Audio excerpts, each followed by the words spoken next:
এবং আমার বাঁ পাশে বসে আছেন অল ইন্ডিয়া মিমের পশ্চিমবঙ্গের সবথেকে বড় স্তম্ভ, সবথেকে বড় মুখ। মিম যার উপর দাঁড়িয়ে পশ্চিমবঙ্গে সংগঠন করতে চেয়েছিল সেই জনাব আনোয়ার পাশা মহোদয়। অর্থাৎ পশ্চিমবঙ্গের যে সার্বিক যে মিম, সেই সংগঠনের সবাই আমার এবং মলয়দা, শ্রী মলয় ঘটকের হাত থেকে এরা তৃণমূলে যোগ দেবে এবং আমরাই ওনাদের হাতে পতাকা তুলে দেব। আমি পতাকা তুলে দেওয়ার অনুষ্ঠান একটু পরে করব। তার আগে আমি একটু আনোয়ার পাশা সাহেবকে বলবো যে আপনি যদি দুটো কথা, আপনি কেন আপনারা যুক্ত হচ্ছেন সবার পক্ষ থেকে, আপনি দুটো কথা আমাদের গণমাধ্যমের বন্ধুদের আপনি যদি দুটো কথা বলেন। বিসমিল্লাহ। হাত দু হাত জোড় করে নমস্কার আর আসসালামু আলাইকুম। এটা আমি কেন বললাম, এটাই দেখাচ্ছে এটাই India. This is my India, this is the culture what I got from my country. আমার দেশের কালচার এটা। আর আসসালামু আলাইকুম এটা রিলিজন আমার। আমাদের দেশে কিছু সংখ্যক মানুষ এই জিনিসটাকে ইউজ করে আমার देश के ক্ষতির দিকে নিয়ে যাওয়ার চেষ্টা করছে। बर्बादी की तरफ हमारे मुल्क को ले जाने की कोशिश हो रही है। मज़हब और देश इसको समझना बहुत ज़रूरी है और यही एक ख़तरा हमारे सर पे मंडरा रहा है।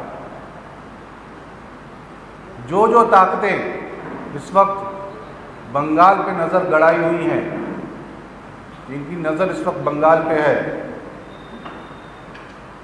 जो किला अब तक ध्वस्त नहीं किया गया, नहीं किया जा सका, उस किले को गिराने की जो कोशिश की जा रही है।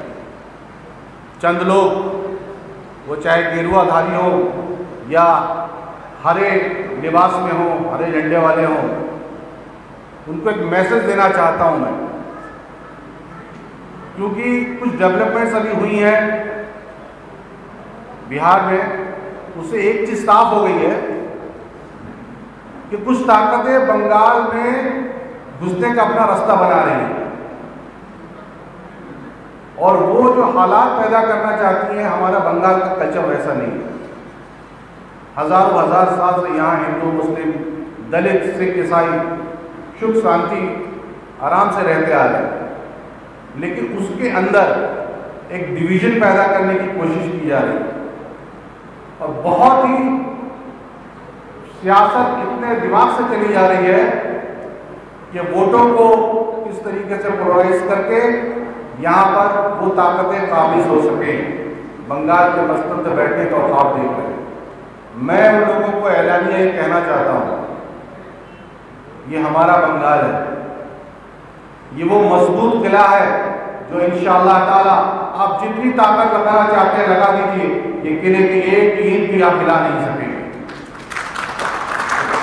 मोहतरमा ममता बनर्जी मोहतरमा ने जो काम कर दिखाया है आज तक, मैं उन माइनॉरिटी के भाइयों से कहूँगा जो अक़लियत में हैं कि आप लोग बताएं, जो CNRC वाला मामला छेड़ा गया है, माइनॉरिटी के खिलाफ जो डर पैदा किया गया है और जो हकीकत वो करने जा रहे हैं, उसके लिए कौन से स्टेट का प्रधान या मुख्यमंत्री सड़कों पे उतरा?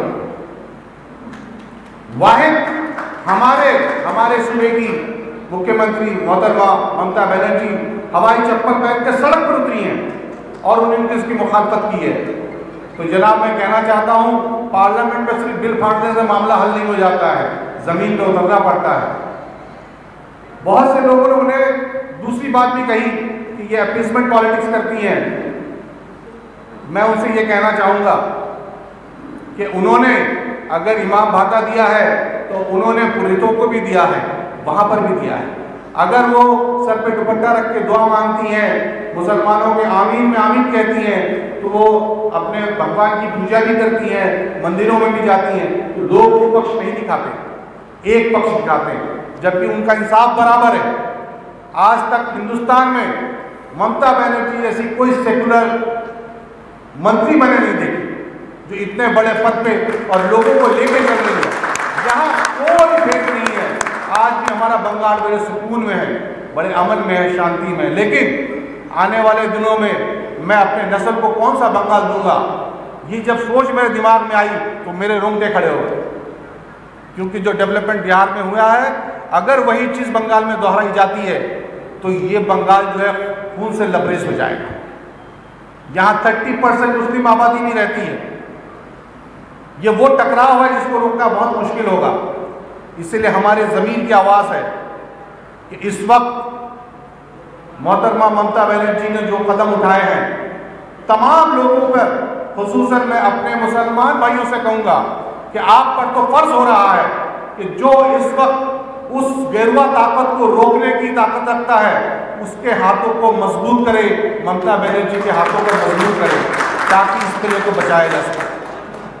और जो लोग इसमें आकर यहाँ के माहौल को ख़राब करने की कोशिश कर रहे हैं, उनको भी मेरा मैसेज है कि यहाँ पर हिंदू मुस्लिम की राजनीति नहीं चलेगी।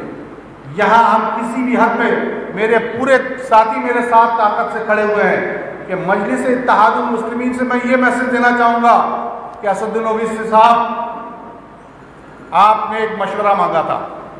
आपने कहा था कि मैं अपने लोगों से बात करूँगा। एक इंटरव्यू में आपने साफ तौर पे कहा है कि बंगाल जाने से पहले मैं अपने लोगों से बात करूँगा। मैं आपसे ये कहता हूँ, इस मीडिया के माध्यम से मैं आप तक ये बात पहुँचाना चाहता हूँ कि हमारी राय ये है असद साहब कि बंगाल में आप ना आए, बंगाल में ना आए आप। बंगाल में इस वक्त आपकी ज़रूरत नहीं है, और फिर भी अगर आपने इरादा कर दिया है तो इंशाअल्लाह ताला ये ताकत आपको रोकने के लिए खड़ी हुई है। और मैं तमाम लोगों से ये कहना चाहूँगा कि हमारे बंगाल को और खूबसूरत बनाना है, आगे लेके जाना है, प्रॉस्परस बनाना है। बहुत सी चीज़ें करनी बाकी हैं। हमें माननीय मुख्यमंत्री ममता बनर्जी के हाथ को मजबूत करना है, और इसके लिए हमने जिस तरीके से, मैं अपने साथियों से कहूँगा, जिस तरीके से हमने गाँव पूछे जाकर मेहनत करी थी, आज हम उसी तरीके से जाकर लोगों के दरमियान जाएंगे और इस सच्चाई को लोगों को बताएंगे इंशाअल्लाह ताला, और फिर से हमारा जो बंगाल है वो खूबसूरत बंगाल को कायम रखेंगे इंशाअल्लाह। Thank you. बिहार का पर्सपेक्टिव थोड़ा इंग्लिश में बोल दीजिए।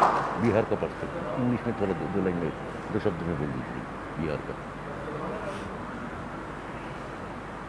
Bihar, the thing what happened in Bihar was very disturbing. When I learned that as this thing happened over there, they fought, AIMIM fought on 20 seats and they won 5. But many of them say that नहीं vote कटवा नहीं है, वो तो vote लुटवा है। No. The damage he has done is that he has polarized that. पूरे चीज को उन्होंने पोलराइज किया।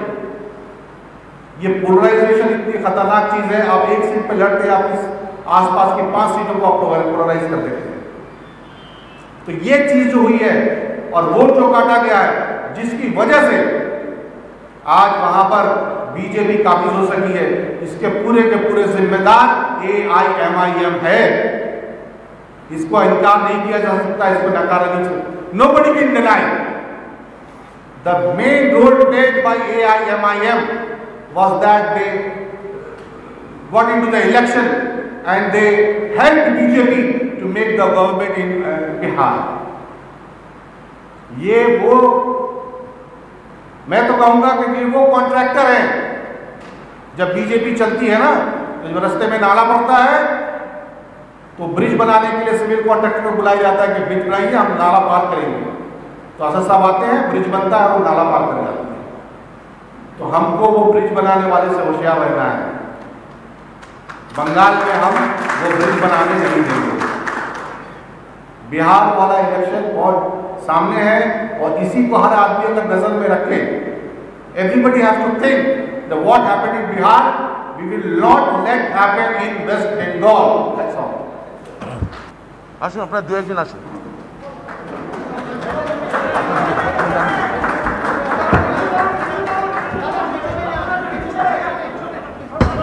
नारा लगाइए मुर्शिद भाई, नारा लगाइए।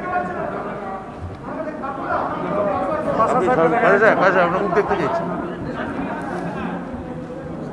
তৃণমূল কংগ্রেস জিন্দাবাদ জিন্দাবাদ জিন্দাবাদ তৃণমূল কংগ্রেস জিন্দাবাদ জিন্দাবাদ জিন্দাবাদ মমতা ব্যানার্জি জিন্দাবাদ জিন্দাবাদ জিন্দাবাদ বাংলা মুখ্যমন্ত্রী মমতা ব্যানার্জি জিন্দাবাদ জিন্দাবাদ জিন্দাবাদ শ্রীনগর মহারাষ্ট্র প্রধান সাহেব জিন্দাবাদ জিন্দাবাদ জিন্দাবাদ শ্রীনগর মহারাষ্ট্র প্রধান সাহেব জিন্দাবাদ জিন্দাবাদ জিন্দাবাদ। ডক্টর মশিউর রহমান পরিচালিত Misba nursing home and polyclinic. এখানে স্বাস্থ্যসাথী ও RSBY কার্ডের মাধ্যমে বিনামূল্যে অপারেশন ও চিকিৎসা করা হয়। 24 ঘন্টা বিশেষজ্ঞ চিকিৎসকদের দ্বারা পরিচালিত ও অল্প খরচে সমস্ত রকম চিকিৎসা ও অপারেশন করা হয়। আমাদের যোগাযোগের নম্বর 9735155475। স্মার্ট কার্ড ও স্বাস্থ্যসাথী কার্ডে বিনা খরচে সমস্ত রকমের চিকিৎসা ও অপারেশনের জন্য আজই আসুন ডক্টর বি ভট্টাচার্য পরিচালিত শ্রী রামকৃষ্ণ চ্যারিটেবল হসপিটালে। এখানে বিশেষজ্ঞ চিকিৎসকদের উপস্থিতিতে সমস্ত রকম চিকিৎসা ও অপারেশন করা হয়। আমাদের ঠিকানা সোনাখালী বাজার, দাসপাড়া, বাসন্তী।